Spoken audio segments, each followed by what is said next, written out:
Hey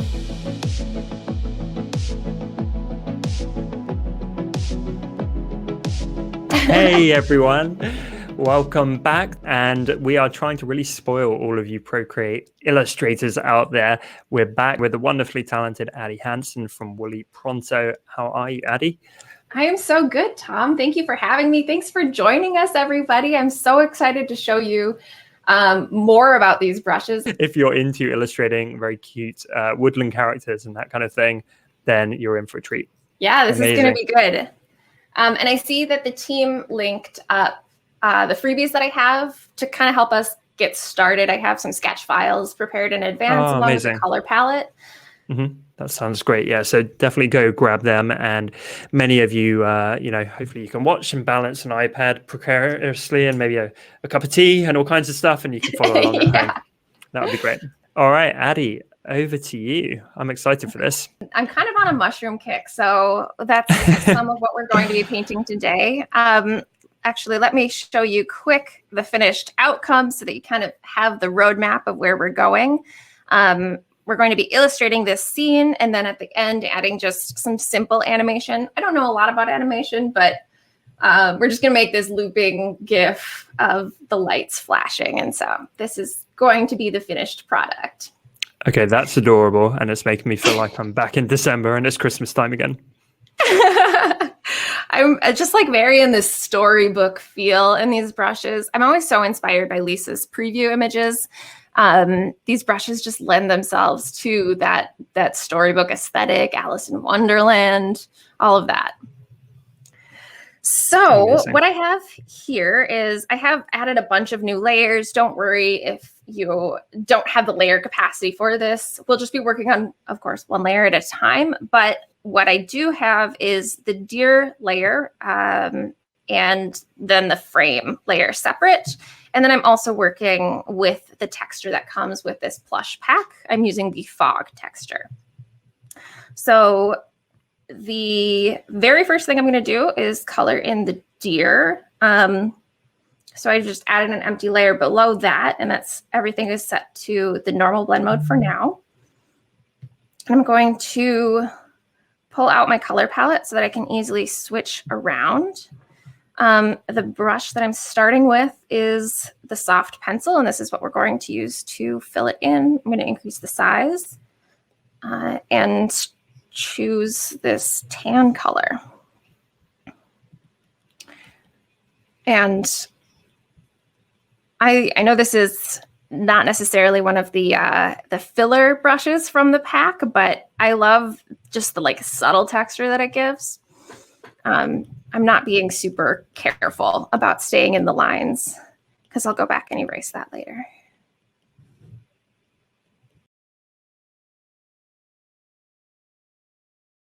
I've just switched to this cream color, adding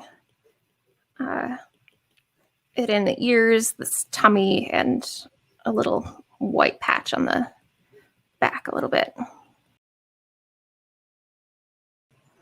All right, so now that we've got that colored in, I'm moving on to an empty layer below that, and I'm going to start drawing some mushrooms. So I'm still using the soft pencil, and I'm going to choose this reddish orange color, and we're just going to draw some like classic toadstool style mushrooms here. So I'm just drawing this big arch and filling it in. It's nice to be able to point at things and be able to know that you're seeing it. Because when I'm sharing my screen, I'll be pointing at things with my Apple Pencil and referencing it, not realizing that you can't see it. Yeah, so we want to capture all of your gesticulating. Yeah.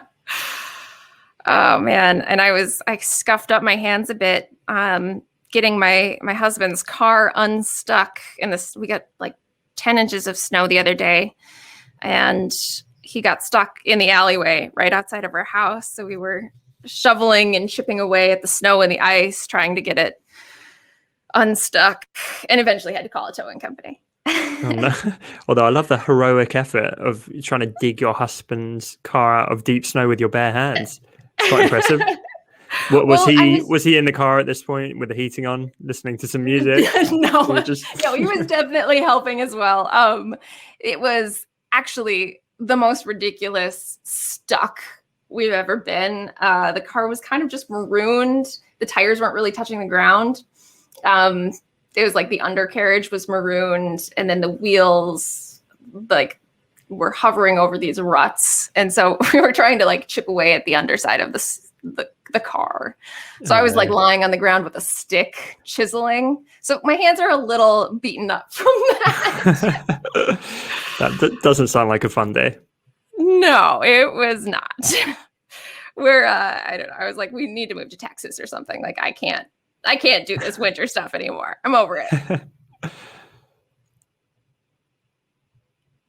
I'm still all working on one layer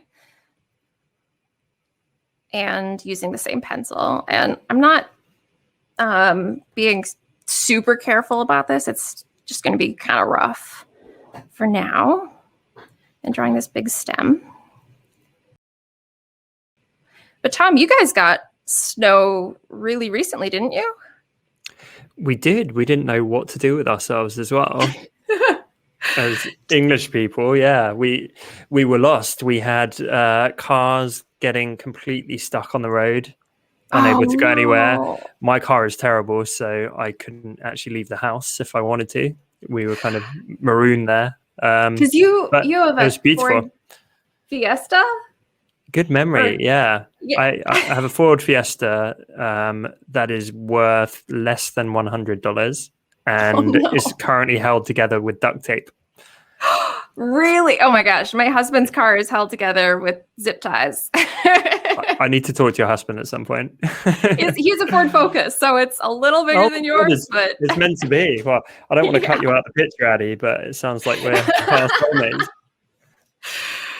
Oh, those little cars. I remembered your car because I get really excited about used old cars and just like the pride that you have in that, because I had my 1993 Toyota Corolla. Nice. That's a classic. Yeah. Drive them until they die, people. You know, it's great money saver. Yeah, it really is. And unless you're driving them and they're really unreliable. At that point, you kind of got to weigh the options. Yeah, I mean, my previous car, the brakes pretty much stopped working, so you had to have really good eyesight to see if anything was coming. That wasn't. Oh, that's so scary. Fun. Yeah, we had to put that one down.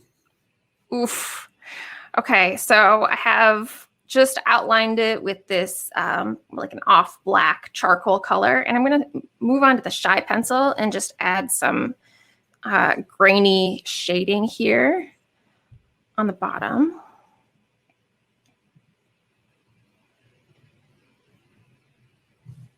I love the variety of textures that this brush set has.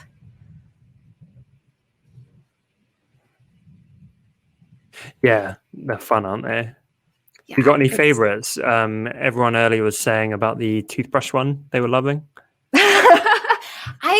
I'm really loving the curly, like, what did she call them? Like cuttings and all of these ones. Yeah. Texture curly cuttings. Yeah. Nice.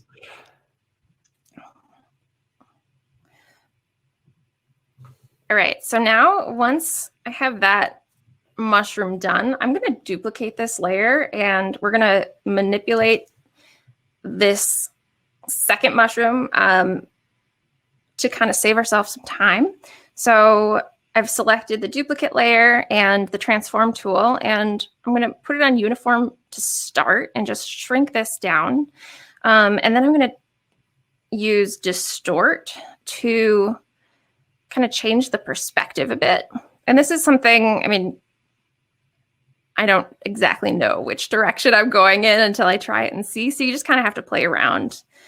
I think I'm going to flip it and rotate it and warp it a bit. And while I try not to distort it too much so that the pixels look so clearly manipulated, you can always go in and clean things up afterward. which is what we'll do. So I feel pretty good about that. But I'm going to then switch to the Liquify tool. So under the wand, second to last bottom is Liquify. And I'm going to start with the push tool. I'm going to add some shaping here to the stem. Now, the nice thing about mushrooms is that they're all kind of funny shaped. And so they don't have to be perfect or symmetrical or consistent. They're just kind of like, they're weird plants. That's a very good point, actually. If you were warping your deer this much, it might look a bit odd. Yeah. But a mushroom is quite robust, stands up to punishment. So I am going to color over the shading so that we have consistent shading since I flipped it horizontally. I'll go back in then and add it to the left side. And so here on the spots, some of these dots look a little over manipulated, so I'm just coloring over them. And that's the nice thing about these brushes is they're pretty opaque. They don't have that glazed look to them, so you can layer color like that. Mm-hmm. Definitely allows you to correct any mistakes very easily.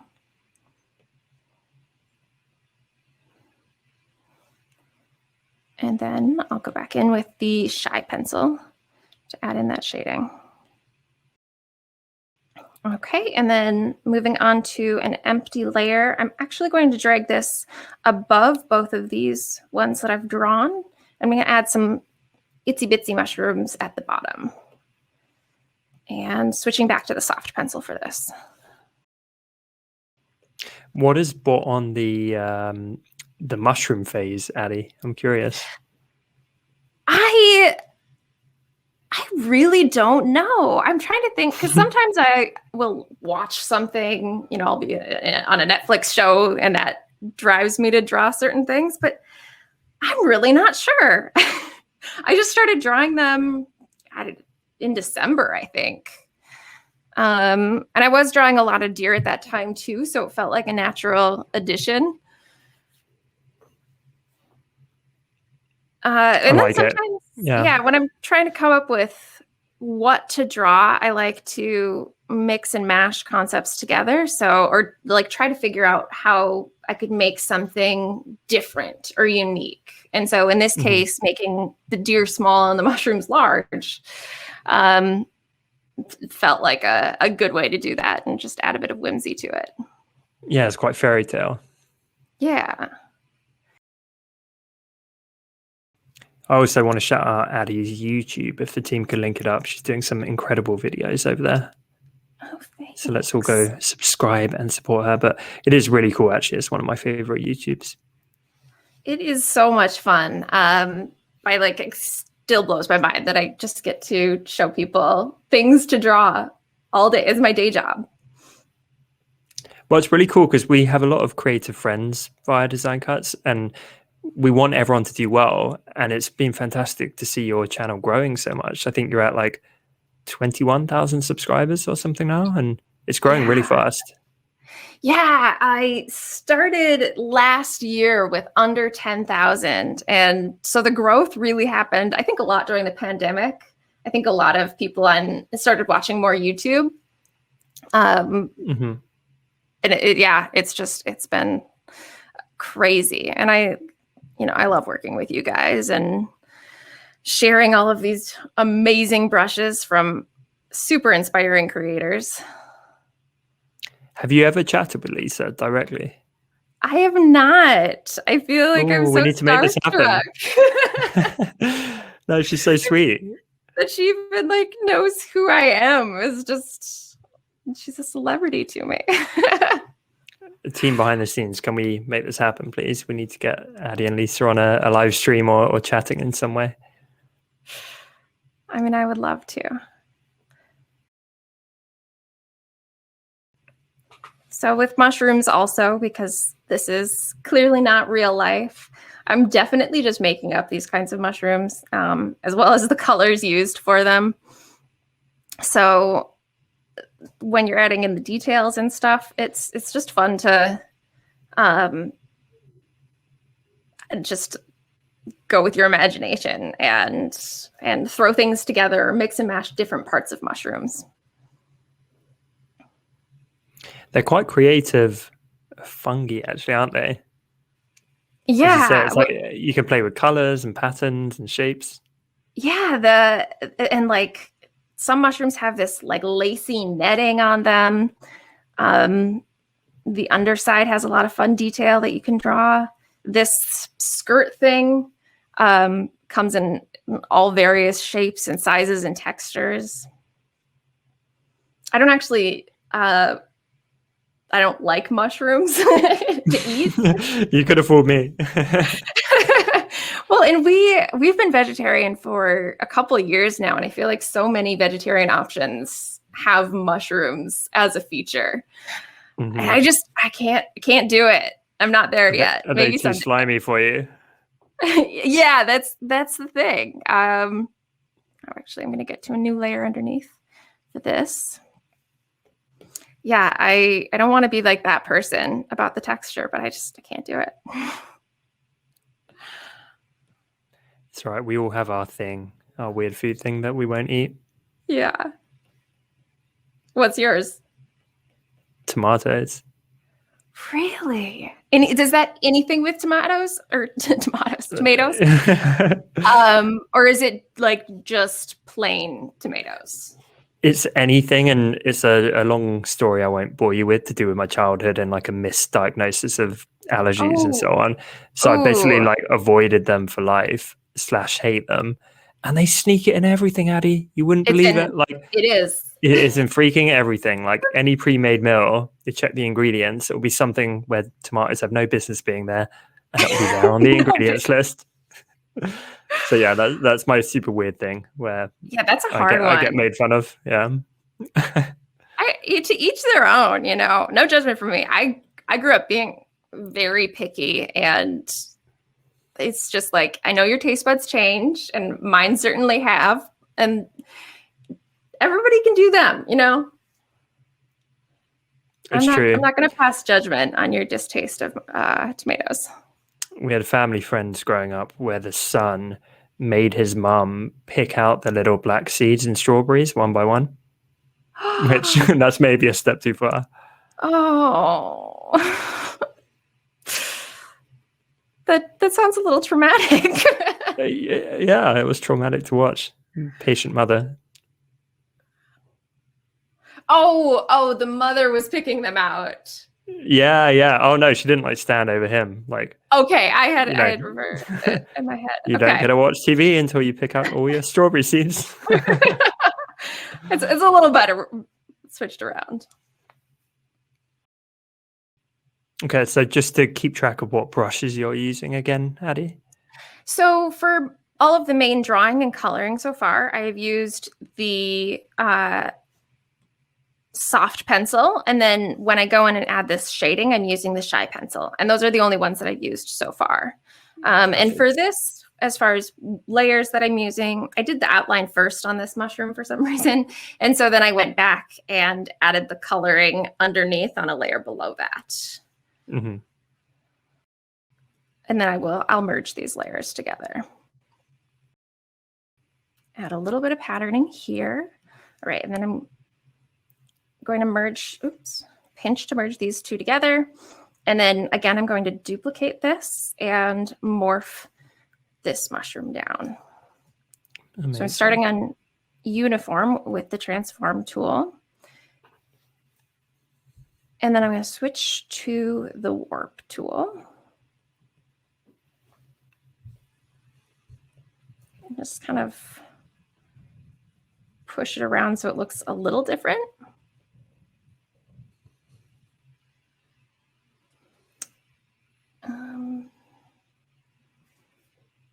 And then I'm going to switch to Liquify here. And I'm going to pull down this stem so that it's longer. And then I'm pushing down this cap. I'm going to go in and draw over this so that we won't really see this underside of the mushroom. But I want to make the cap also taller because when it's flipping in that perspective, you would see more of the cap.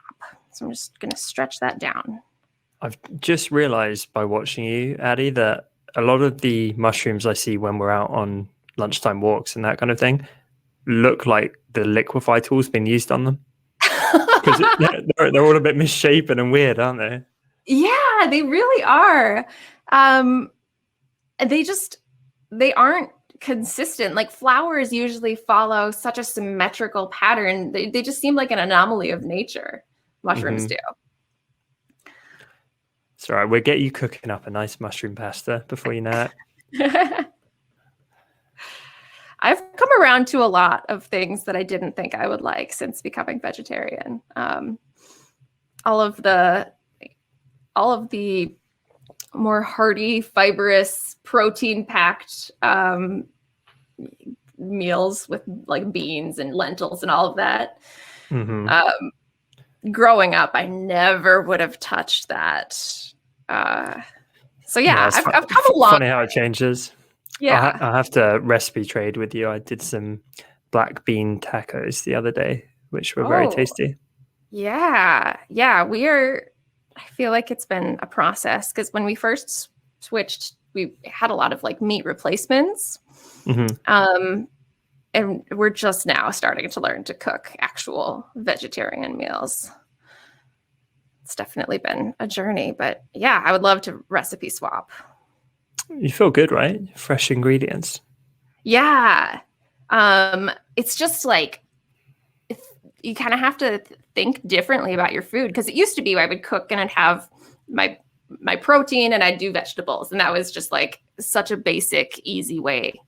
And everything's a lot more complicated. There's just like more ingredients, but it also tastes so good when you find a good recipe and you're using all these spices and seasoning. And I think a lot of what we used to eat was just boring. Yeah, I'm amazed actually how many creatives extend their creativity into the kitchen. It's quite cool to see. It's just like another form, right, of creativity in my eyes. Yeah. Are you the main cook?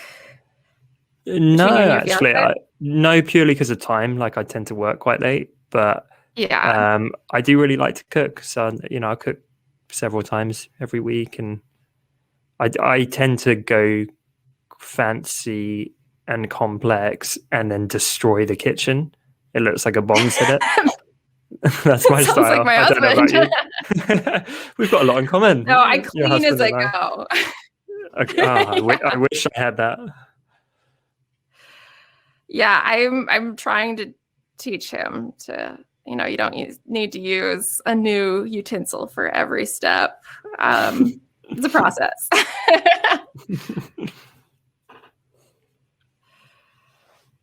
Yeah, I would say maybe that's why I don't like cooking as much, because I approach it with that like cleaning as I go, and it becomes more of a chore.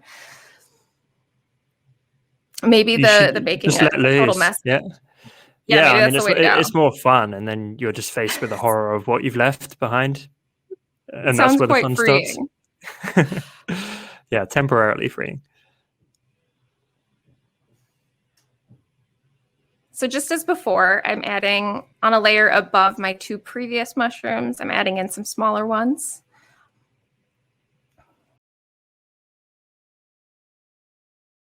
Yeah, it's really coming together there.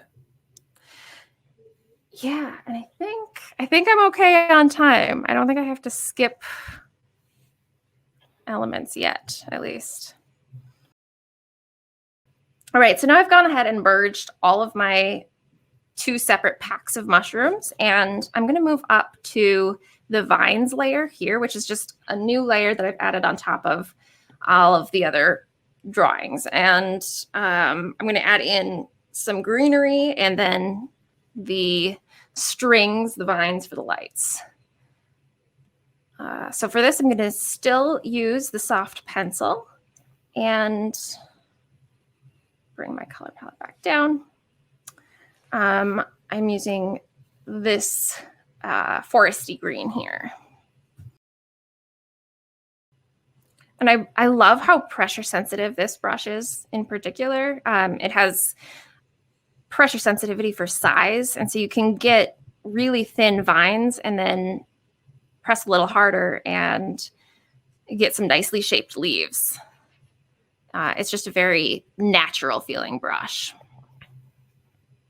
Yeah, really beautiful. And are you kind of doing that with a combination of pressure and then just outlining and filling? Yeah, actually by using more pressure when I draw the leaves, I'm just drawing like a teardrop shape. So that was with less pressure, but by using more pressure, it is completely fill, and it just makes it faster to draw. That's amazing. And then I'm going to add an outline. So I'm decreasing my brush size here, and this is just going to be rough, but it'll help the botanical things here stand out a little bit, especially once we add in a background layer. I think the nice thing with these pencil-y brushes and dry media in general is that you can be a little rough and sketchy, and it looks like it's supposed to be that way. It looks very intentional. Mm-hmm. It's been great actually watching Lisa and you do, both very whimsical, very cute and fantastic illustrations, but they definitely have a slightly different aesthetic. And I think it's great because it shows the versatility of these brushes. You're not constrained to create just a certain type of outcome. You can really map it to your own style. Yeah, and that is something I think is consistent with her brush packs. She is such an incredible illustrator. Like I said, I feel so inspired when I see her product images. It's one of my favorite things about her releasing brushes. But then they are versatile. You can do so many more things with them, and they just have just like so much potential. I love that. Yeah, totally agree. Now, so for these vines, because this layer is on top of everything, they will all look like they're directly in front of the mushrooms, but I'll go back in and erase them afterwards. I just like to use the smart snap to shape to create these smooth arcs as I'm drawing. It just makes them look like they are actually hanging. And then I'll go in with the freehand selection tool and figure out which vines I want to be behind the mushrooms and which ones I want to be in front. So I'm going to just draw around anything that I want to remove. And then I'm going to use 3 fingers to scrub the screen, and that will clear the selection. That's a handy shortcut. That's where the overhead camera view for demonstrations comes in handy. Yes, definitely. To be able to show that. And then you can clean up anything that you might have missed with the pencil eraser, which you can use on the same brush that you were drawing with by just pressing and holding as you switch, and it'll automatically then pull in the brush that you're using to erase.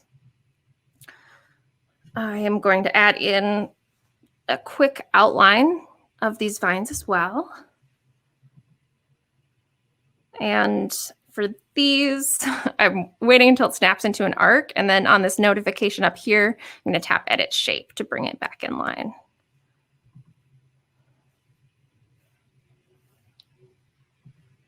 And so for these ones in particular, I'm going to just draw the underside of the outline. This is really helping to build depth, actually, isn't it? Yeah, it kind of makes it, less flat for sure. Okay. Now I am going to drop down to add a new layer below the frame layer, and this is just going to be the background color. So for this, I'm going to use this dark blue, and scrolling down to the shader brushes, I'm going to use this Shader Soft Frizzy and have the size set to about 50%. And I'm not worried about staying inside the lines because I'll be able to remove all of that after. And I still want to maintain some of the texture in the background, so I'm trying not to press too hard or go over it too many times. I'm also still on this layer going to switch to this mossy green and just add a little bit for the ground floor here. And then in my layers panel on the frame layer, I'm going to select the outside of the frame. And so to do that, I'm going to tap the selection tool and switch to automatic. And then I'm just going to tap in this outside space. And you'll see the selection threshold bar come up.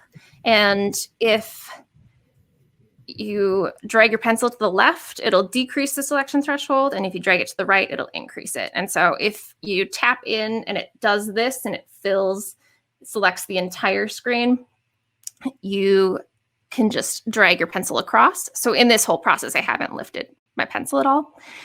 If you do lift your pencil, you can always undo and it remembers where you last selected to. So the selection threshold saves from selection to selection. So with that selected, switching down to the layer that I colored everything in on, and I'm once again going to use 3 fingers to clear the selection. Amazing. I was going to say, hopefully you are all following Addie already, but on her Instagram and her YouTube, she's incredible at kind of consolidating some of the best tips for how to use Procreate.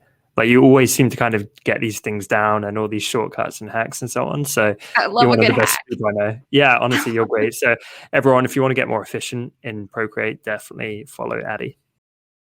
I definitely, anytime that I can incorporate a new shortcut or keystroke that helps, not with Procreate for keystrokes, but with like Adobe products, I love it. I love anything that makes me more efficient. Well, you're in good company with Lisa, actually. She's pretty great with those. I think I've actually watched one of her courses or something about workflow. Or maybe it was a live with you in Illustrator. Yeah, we had the recent one. It was Illustrator, and we also did a Honest Designers podcast about it, where it was basically the 3 boys just sat listening while Lisa schooled us, because she's much better with that side of things. There's just always more to learn. I love that. Like, people approach their learning of these software programs so differently, and there's always tips that you can pick up from other people. Agreed. All right, so on top of everything, I've added this layer to draw in these little teardrop shaped lights. I'm also going to go in and add a little moon. And for this, I'm using a slightly different lighter yellow. And just draw in a little funny crescent shape and some dots for stars. And now we get to kind of bring everything to life. So I'm going to add clipping masks above my mushroom layers and set those to color burn. And you can see I'm just duplicating it once I've set the blend mode once, and then dragging it upward to create the clipping mask. And starting above some of the mushrooms, I'm going to use this brown, and I'm switching to, again, the shader soft frizzy brush. And I'm going to decrease the size here so that I can get a little more precision. Oh.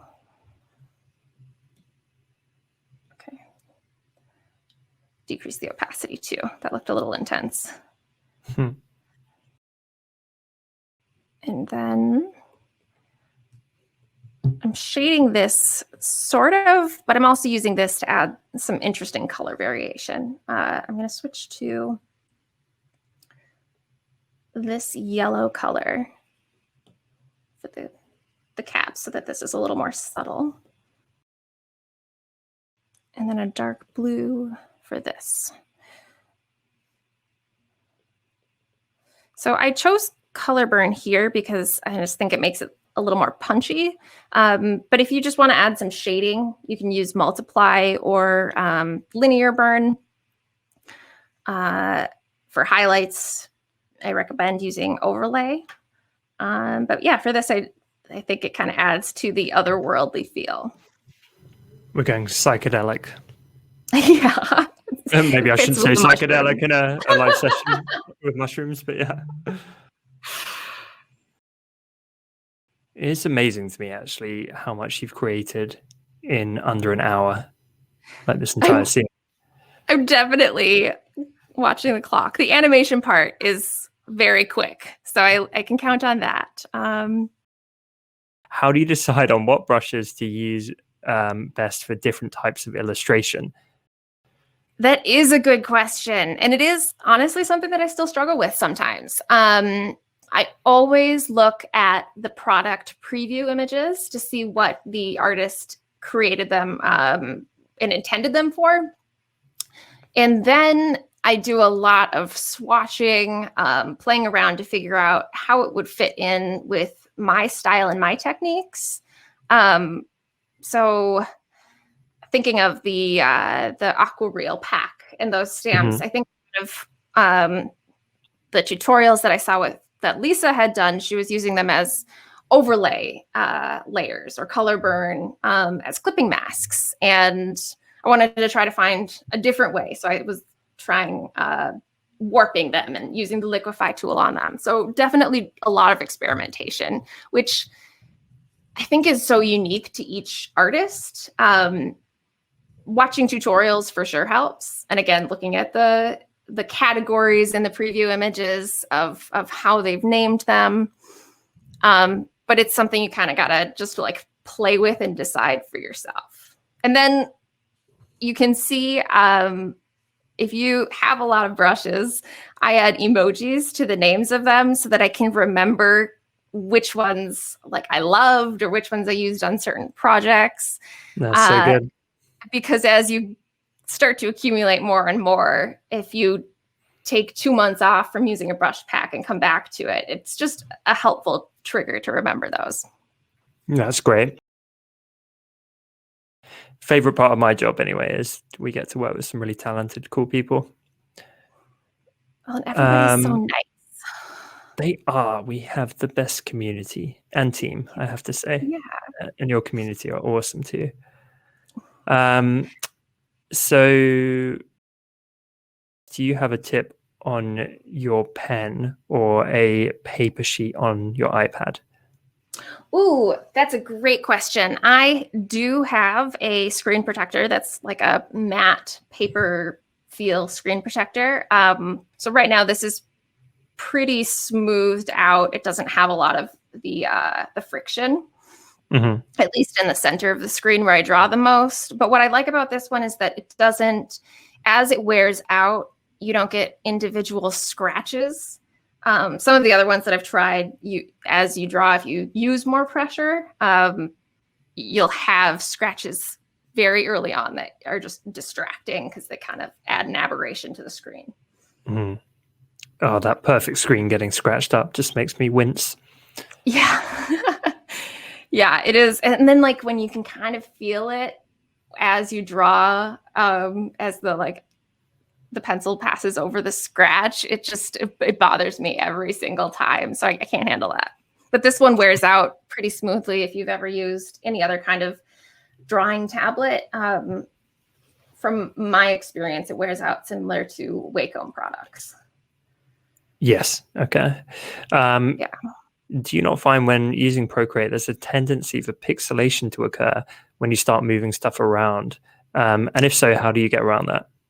Yes, I definitely do. There are constraints on that just because it's a raster-based program. But my top recommendations would be if you have the capacity on your iPad, work at a higher resolution. So right now, the file I think is 3000 by 3000 at 300 DPI. And that's usually like the minimum size that I do. Anything, even this, when I zoom in, you can still see the individual pixels. But it gets pretty big before that. If I go into the transform tool here, the interpolation is something that will affect that. And so these are just how the pixels resample as you resize. The nearest neighbor option will be the sharpest, but it'll also be the most pixelated. And then bilinear and bicubic both start to feather out and add a level of transparency to the edges, bicubic being the most feather. So it might be a little blurry looking at that point if you're doing a lot of warping, resizing, and moving. So I usually work on bilinear or bicubic. That's those a really would be good answer. Yeah, So- no, really thorough. Before the next question, I'm at a point here where I want to explain something Sure. quick here. So on my lights layer, I am going to make these look like they're actually turned on. So to do that, I'm going to use a filter, and I tap the wand arrow and then go down to bloom. And then I'm going to tap pencil so that I can vary the amounts and be very specific about where I apply this effect. And the brush that I am using is the shader Messy Edges. So let's see, I have the bloom amount at the top set to 50%, which is the automatic, and then size at 34 and burn at 57. And I'll show you after I apply the effect how each of those things affect the levels. But this basically adds like a blur and addition effect that can be really cool for lighting up a scene. It's like if you added an add layer on top and then applied a level of Gaussian blur. Is it Gaussian blur or Gaussian blur? I never know. I always say Gaussian. Gaussian blur. But don't quote me on that. I normally get these things wrong. So then if I move the size, it's going to expand it out and like feather it out far enough that at one point you won't even see it. So I'm going to move that back down to in the 30s. And then the burn is a level of intensity. Transition, I think, has something to do with the feathering and the blur, but I don't know. I keep that at automatic.